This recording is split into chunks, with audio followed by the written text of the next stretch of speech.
The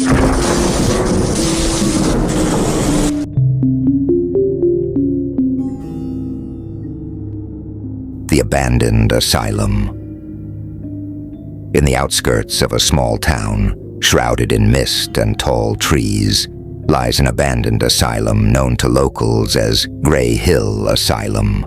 For years, it's been a place where teenagers dared each other to go, where urban legends were born, and where townsfolk whispered stories of strange sightings. But no one knew the real story until one fateful night.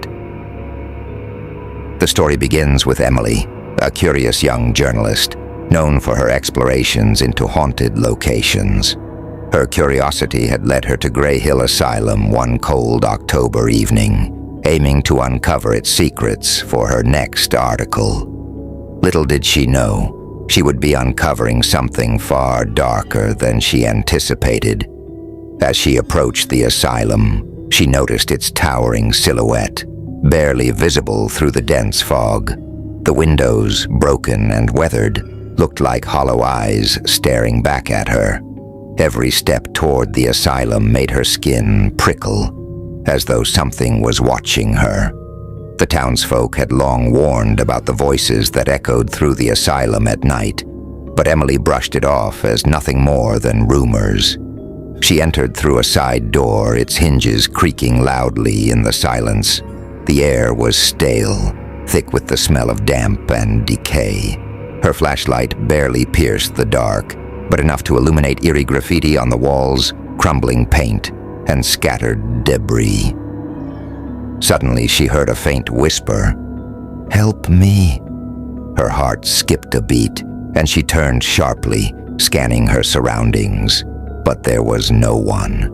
She brushed it off, assuming it was her mind playing tricks on her. Moving deeper into the asylum, she came across an old file room filled with patient records. Curiosity got the best of her, and she sifted through the records. One name caught her attention: Dr. Victor Haynes, the head doctor who had mysteriously disappeared in the 1950s. It was said that Dr. Haynes conducted inhumane experiments on his patients, believing he could cure their minds by breaking them. The townsfolk believed his twisted methods had left behind vengeful spirits, doomed to wander the asylum forever. Just as Emily read this, a loud thud echoed down the hallway. She froze, every instinct telling her to leave, but she forced herself to move forward. She was here for a story, and she couldn't turn back now. With shaky steps, she moved toward the source of the noise. She reached an empty room where a flickering light barely illuminated the dark. But then, she saw it. A shadowy figure standing in the corner, its back turned to her. The figure was tall and emaciated, its limbs unnaturally long. Emily felt a cold shiver run down her spine as she realized it wasn't moving. "Hello?" she called out, her voice barely above a whisper. The figure turned, revealing hollow eyes and a gaping mouth. Emily's breath caught as it let out a bone-chilling scream. She stumbled back, and in a panic, dropped her flashlight. Everything went dark. She scrambled to find the flashlight, her heart pounding in her chest. When she turned it back on, the figure was gone. But the whispers had returned, louder this time, filling the air with pleas and cries of agony. Terrified, she began to run, her footsteps echoing down the empty corridors. As she frantically searched for the exit, she saw a sign pointing to the basement. She remembered reading about the basement in the files. It was where Dr. Haynes performed his experiments. Driven by a mix of fear and curiosity, she decided to head down. The basement was colder than the rest of the asylum, and an overwhelming sense of dread filled the air. She saw remnants of medical equipment, cages, and chains. Then she saw something even more disturbing: the ghostly outlines of patients. Their transparent forms showed signs of torment. with hollow eyes that stared at her, reaching out with skeletal hands. Just as she turned to leave, she felt a cold grip on her shoulder. She turned around and found herself face to face with Dr. Haynes himself. His face was gaunt, eyes hollow and filled with madness. "You wanted to see my work," he whispered, his voice dripping with malice. "Now you'll be part of it." Emily screamed as he dragged her into the shadows. Her screams echoed through the halls, blending with the other ghostly voices. No one ever heard from her again. The townsfolk only found her abandoned car outside the asylum, the door left open as though she'd left in a hurry. To this day, they say that if you visit Grey Hill Asylum at night, you can still hear Emily's screams, trapped within the asylum, forever part of Dr. Haynes's twisted experiments. As Emily's scream faded into the dark, she felt herself pulled down a long corridor, her mind racing between terror and disbelief. She could feel Dr. Haynes's icy grip tightening on her shoulder, almost as though his fingers had melded into her skin. Panic overwhelmed her as she tried to break free, but his strength was inhuman. Dr. Haynes dragged her into a room dimly lit by a flickering bulb overhead. The room looked different from the rest of the asylum, meticulously arranged and eerily clean, as though someone had just left it moments before. Chains hung from the walls, medical tools lay scattered across a metal table, and an old wooden chair sat in the center, stained with something dark. The air was thick with an unrecognizable smell, a mix of antiseptic and decay that made her stomach turn. "Sit," Dr. Haynes commanded, his voice cold and emotionless. Emily felt a compulsion she couldn't fight as she sat in the chair, feeling the cold metal against her back. Her eyes darted around, searching for any escape, but there was none. As she tried to calm her breathing, her eyes fell on a series of photos pinned to the wall. Faces of former patients, each marked with a number. Their eyes held terror, frozen in their final moments. What do you want from me?"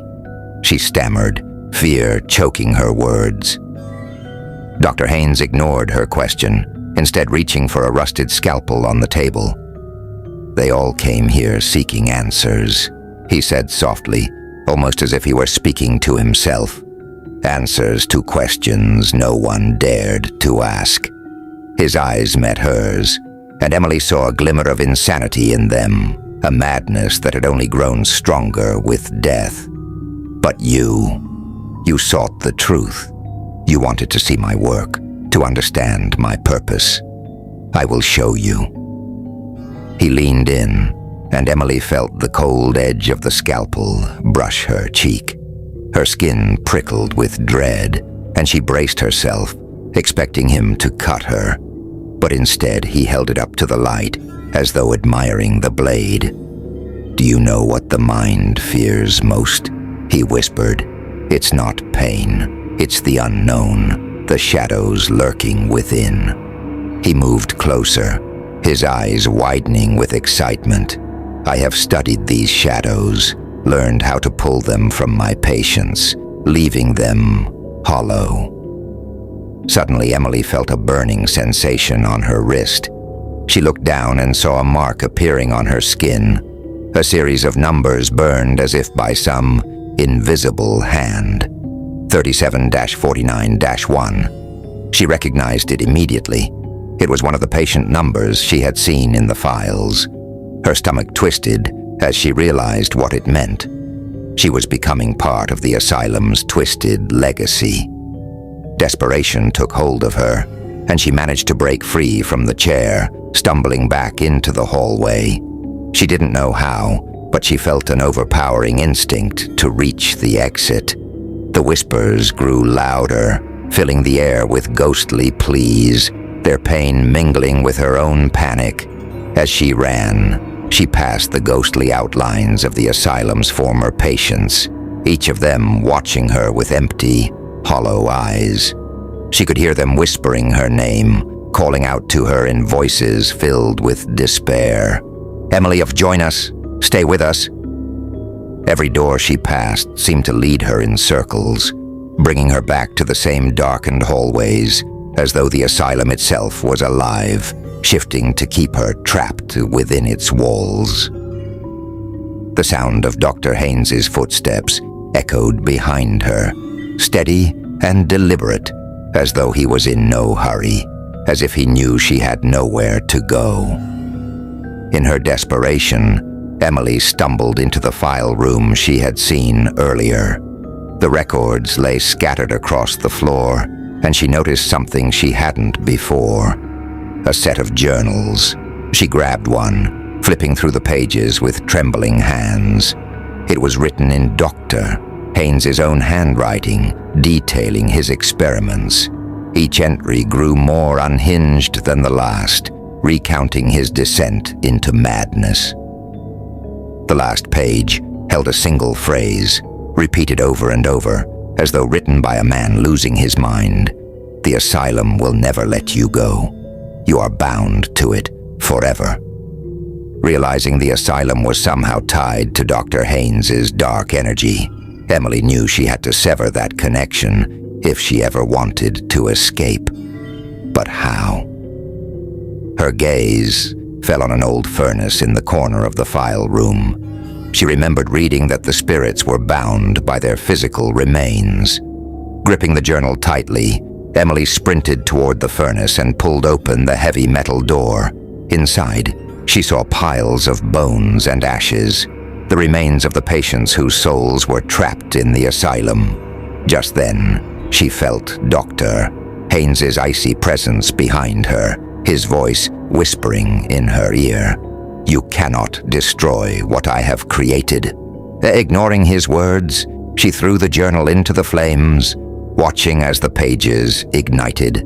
The room filled with a blood-curdling scream as the flames danced higher, consuming the pages. The shadows that had filled the asylum began to writhe and dissolve, their tormented forms lifting from the walls, slowly fading into the smoke. The whispers faded, the eerie presence that had clung to the asylum seeming to dissipate.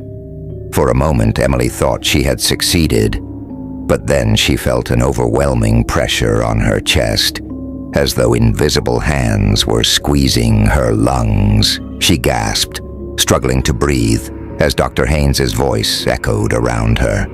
"You may leave, but you will never be free." Darkness closed in, and when Emily awoke, she found herself lying outside the asylum, the first light of dawn breaking over the trees.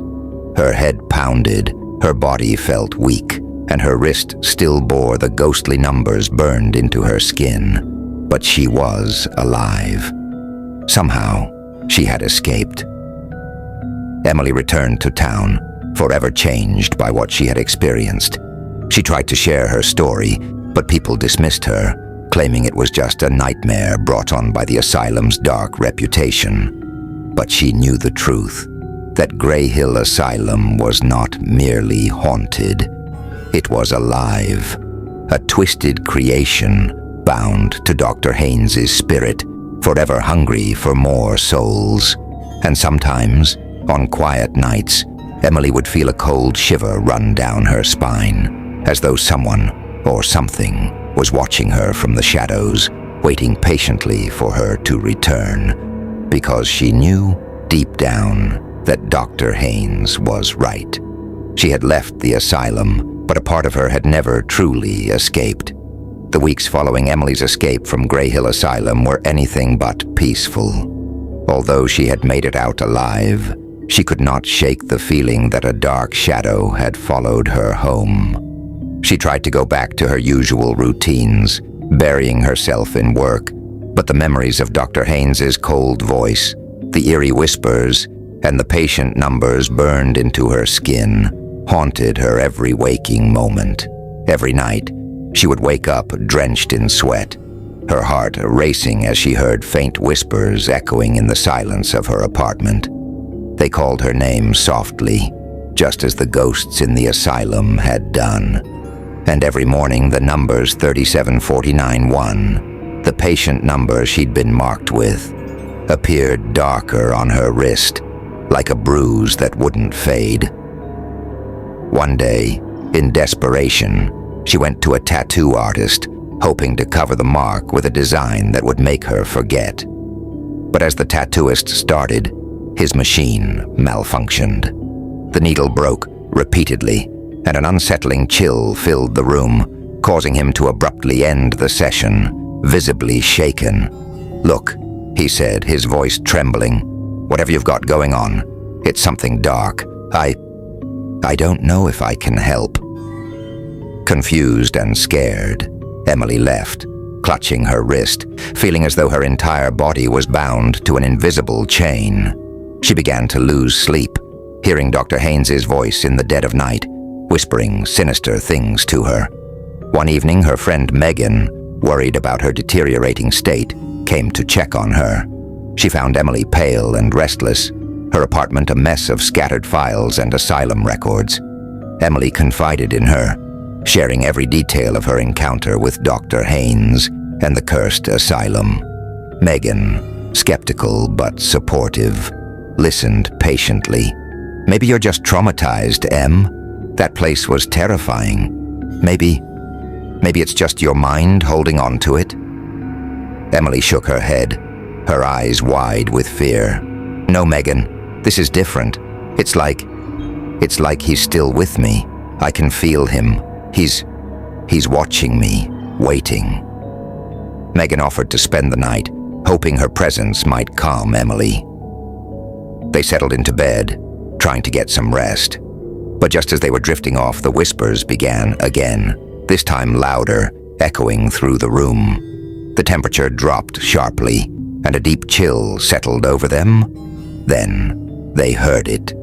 Footsteps, slow and deliberate, moving down the hallway toward the bedroom. Megan sat up, wide-eyed with fear, and looked at Emily, who was trembling, clutching her wrist. They watched as a shadowy figure appeared in the doorway.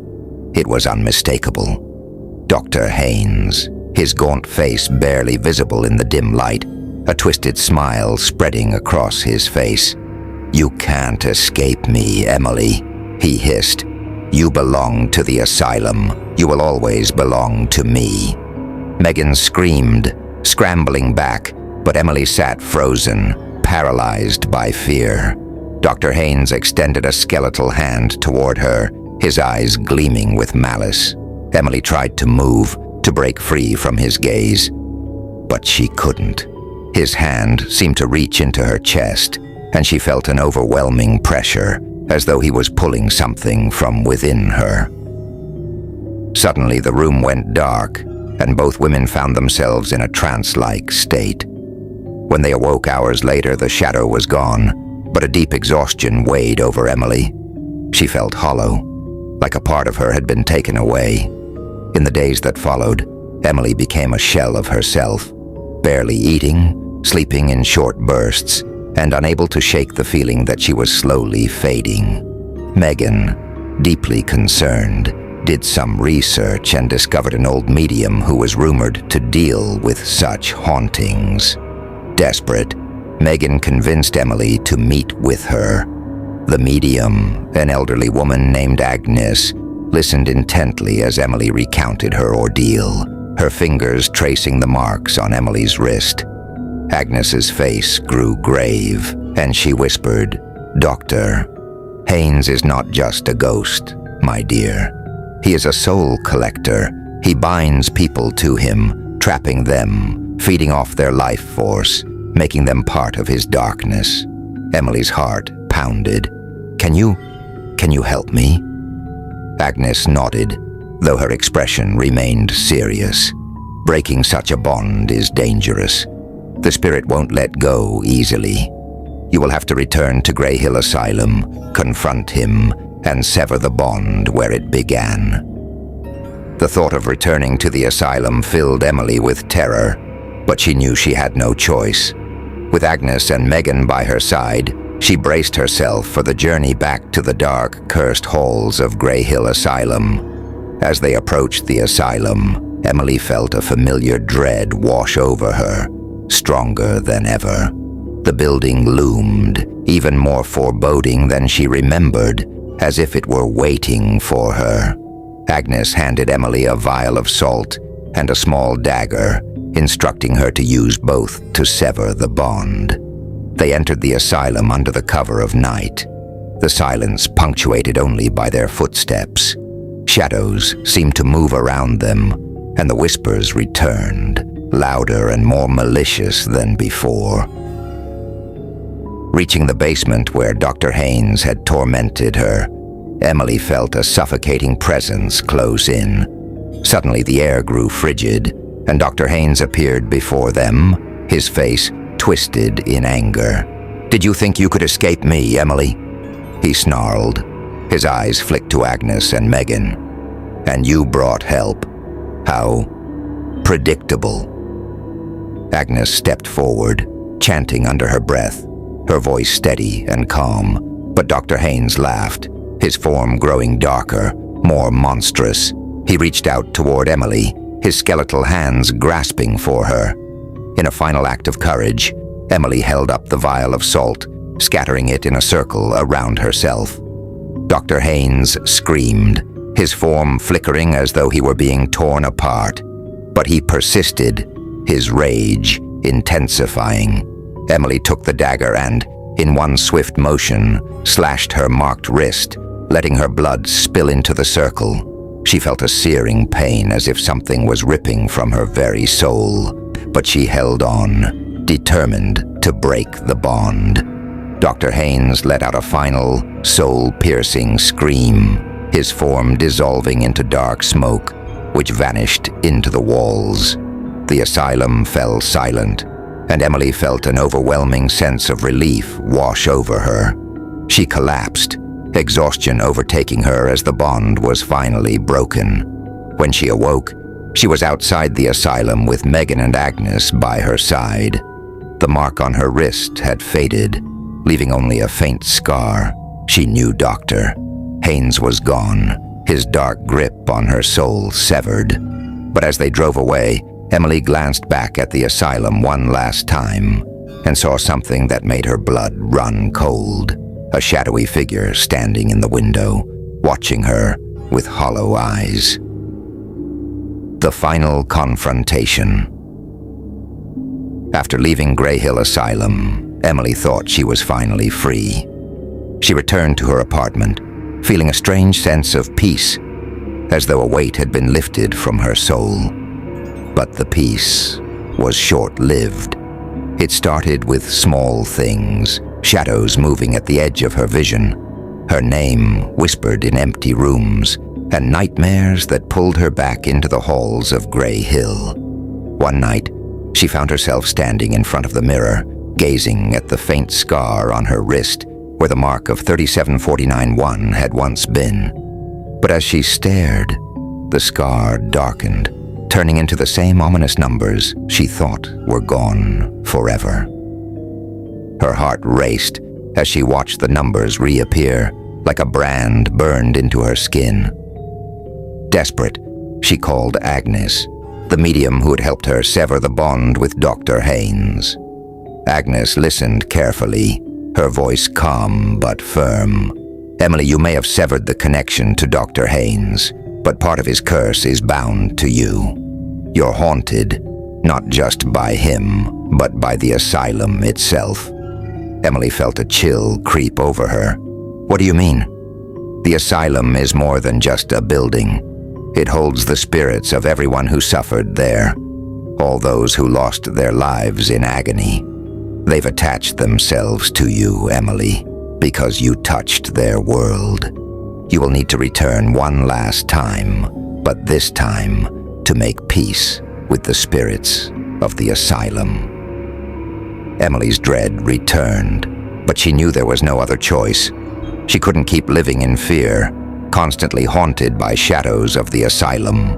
She packed her bag with the essentials Agnes advised her to bring: candles, a mirror, and a vial of salt, and prepared for her final journey back. That night, She drove through the winding roads leading to Gray Hill Asylum. The building stood against the dark sky, silent and foreboding. Emily steeled herself, lighting a candle as she entered. The familiar hallways were eerily still, and a thick silence hung in the air. Shadows seemed to watch her, as if they knew she had returned. She walked toward the basement, guided by a force she couldn't explain, her candle casting faint light on the decaying walls. As she reached the room where Dr. Haynes had tormented her, she set up the mirror and salt in a protective circle, just as Agnes had instructed. Then she began speaking aloud, addressing the spirits she could feel around her. "I know you're here. I know you're trapped, bound to this place by pain and suffering. I'm here to help you find peace." For a moment there was silence. Then, one by one, ghostly figures began to materialize around her, the former patients of the asylum. Their faces were twisted in pain, their eyes hollow and empty. They surrounded her, and Emily could feel their anger, their despair, the years of torment they had endured within these walls. The temperature plummeted as the spirits began to speak, their voices overlapping, filling the room with a cacophony of sorrow and rage. She heard fragments of their lives, each story a piece of the asylum's dark history. The whispers grew louder, swirling around her, and she felt herself becoming overwhelmed. But then she looked into the mirror she had placed within the circle and saw Dr. Haynes's face staring back at her, his expression one of fury and desperation. His form flickered in and out, as if struggling to regain control. Emily realized this was her moment. If she could banish Dr. Haynes, she might finally set the others free. She gripped the mirror tightly, facing him. "You have no power over them anymore, Dr. Haynes. Your time here is over." Dr. Haynes let out a bone-chilling scream, his figure twisting and writhing in the mirror's reflection. Emily held her ground, feeling a surge of strength as she repeated the words, louder this time. "You're bound to this place no more, Dr. Haynes. Go back to where you belong." The mirror began to crack under the strain, and with a final anguished wail, Dr. Haynes's image shattered, his presence dissolving into shadows. The other spirits seemed to waver, their forms softening as the weight of his torment lifted. Emily felt their energy shift from rage to relief, their hollow eyes turning toward her with gratitude. One by one, the spirits faded, leaving the room silent once more. Emily felt an overwhelming sense of peace fill the air, as though the asylum itself had been freed from its dark past. As she left the building, she glanced back one last time, half expecting to see Dr. Haynes's shadow watching her. But there was nothing, just an empty, decaying structure bathed in moonlight, its sinister aura finally lifted.